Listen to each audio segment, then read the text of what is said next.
এখন আমরা আলোচনা করব vitamin D. Calcium related hormone যতগুলো আছে তার মধ্যে মোস্ট ইম্পর্ট্যান্ট হলো ভিটামিন ডি। এটা কিন্তু ভাইভাতে খুব ফ্রিকোয়েন্টলি প্রশ্ন করা হয় এখান থেকে। সিনথেসিস কীভাবে হয়? দুটো সোর্স থাকে।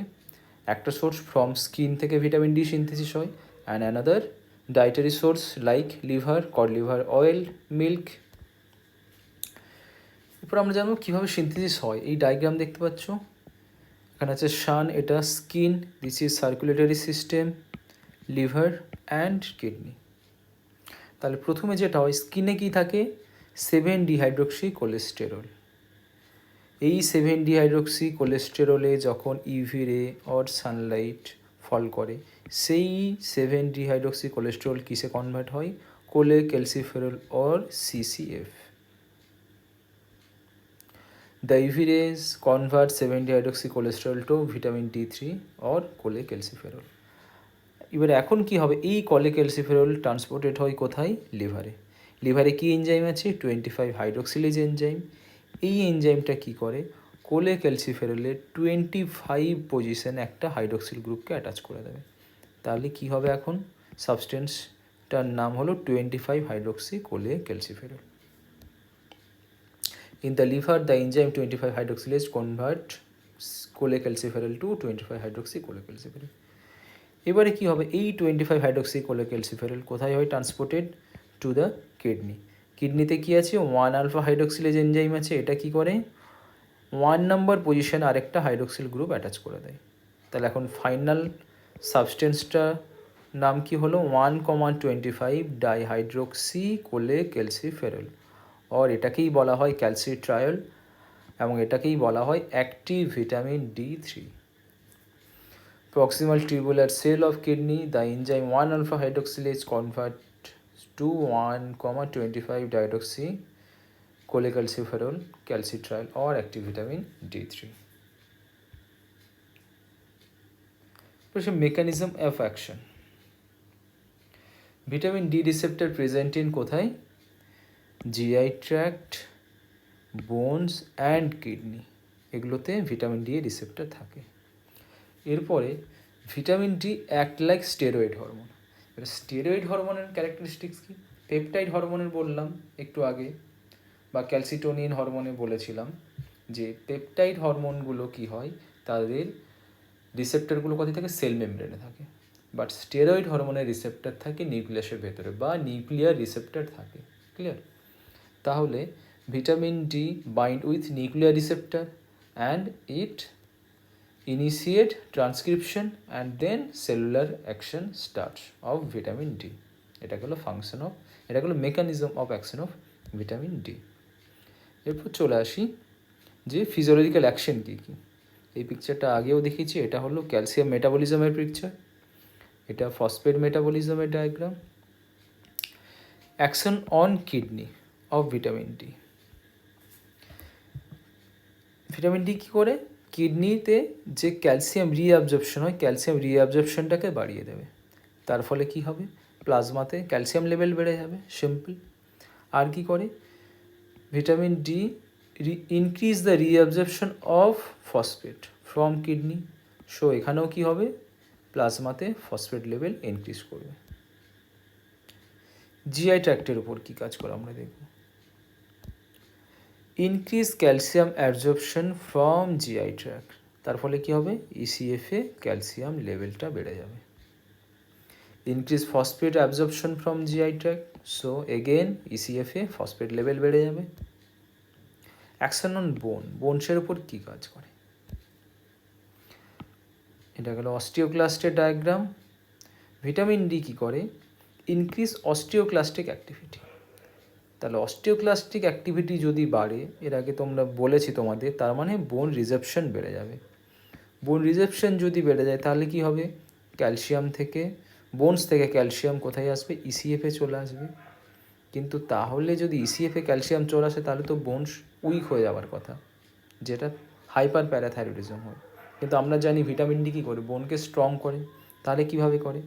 তাহলে এখানে যেটা ভিটামিন ডি করে, ভিটামিন ডি 3টে ফাংশন।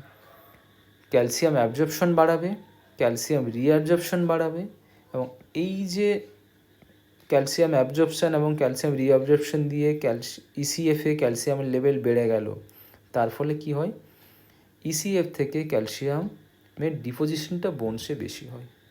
ক্লিয়ার? এবং এর ফলে কি হয়, মানে রিজর্পশনের তুলনায় ডিপোজিশনটা বেশি হয়ে যায়, তার ফলে বোনসের মেনলি ডিপোজিশন যেহেতু বেশি হয়ে যায়, বোনসটা স্ট্রং হয়ে যায়। Effect of vitamin D on বোন মিনারেশন ওভার ডাইট, ইটস এফেক্ট অন বোন রিজর্পশন। ক্লিয়ার? এরপর তোমরা আরেকটা দেখেছো, বাড়িতে যদি কেউ ক্যালসিয়াম ট্যাবলেট নেয়, বাবা মা ঠাকুমা, দেখবে ক্যালসিয়াম ট্যাবলেটের কী লেখা থাকে, যদি পড়েছো খেয়াল করবে, ক্যালসিয়াম লেখা থাকে এবং তার সাথে কী থাকে, ভিটামিন D3 থাকে। তার মানে ক্যালসিয়াম ট্যাবলেটে শুধু ক্যালসিয়াম থাকে না, ভিটামিন ডি থাকে। কেন? কারণ ক্যালসিয়াম ট্যাবলেট কখন দেওয়া হয়, যখন ধরো বোনস উইক হয়ে গেছে, বোনসের জন্য তুমি ক্যালসিয়াম ট্যাবলেট দিয়েছো। তাহলে শুধুমাত্র ক্যালসিয়াম ট্যাবলেট দিলে কী বললে, তুমি ইনটেকটা বাড়িয়ে দিলে ক্যালসিয়ামের, কিন্তু অ্যাবজর্পশন তো বাড়ছে না। ওই জন্য কী করা হয়, ক্যালসিয়ামের সাথে ভিটামিন D3ও দেওয়া হয়। তার ফলে কী হবে, ক্যালসিয়াম ইনটেক যেমন বাড়লো, আর ভিটামিন D3 ক্যালসিয়াম অ্যাবজর্পশনটাও বাড়াবে, ক্যালসিয়ামের রিঅ্যাবজর্পশনটাও বাড়াবে। তার ফলে ফাইনালি কী হবে, ক্যালসিয়ামের এফেক্টিভনেসটা অনেক বেশি হবে। এই কারণে ক্যালসিয়ামের সাথে vitamin D tablet, D3 tablet একসাথে কম্বিনেশন করে দেওয়া হয়। এরপর চলে আসি যে অ্যাকশন অন জিআইটির উপর কী কাজ করলো calcium, vitamin D calcium reabsorption করলো। এই রিঅ্যাবজর্পশন কীভাবে, ক্যালসিয়াম অ্যাবজর্পশন হয়, এই অ্যাবজর্পশনটা কীভাবে হয় সেটা কিন্তু একটু ডিটেলসে জানতে হয় তোমাদের। ক্লিয়ার? কীভাবে হচ্ছে, এবারে দেখো, এটা হলো ইন্টেস্টিনাল লুমেন, এটা হলো ব্লাড। তাহলে ইন্টেস্টিনাল লুমেন থেকে ব্লাডে ক্যালসিয়াম কী করে আসছে সেটা আমাদের জানতে হবে। ডায়াগ্রাম দেখতে পাচ্ছ, এটা হলো এপিথেলিয়াল সেল অফ ইন্টেস্টাইন, এটা হলো apical membrane, basolateral membrane. Vitamin D3 act on nuclear receptor and কী হয়, mRNA সিনথেসিস হয়, সেখান থেকে প্রোটিন সিনথেসিস। প্রোটিন সিনথেসিস হলে ক্যালসিয়াম ট্রান্সপোর্টার সিনথেসিস হবে, ক্যালবাইন্ডিন সিনথেসিসও হবে। এখানে তাহলে ক্যালসিয়ামের একটা পার্টিকুলার ট্রান্সপোর্টার আছে, এই ট্রান্সপোর্টারটার নাম কি, TRPV6 or transient receptor potential V6। এই ট্রান্সপোর্টার দিয়ে কী হচ্ছে, ক্যালসিয়ামটা এন্ট্রি হচ্ছে কোথায়, এপিথেলিয়াল সেলে।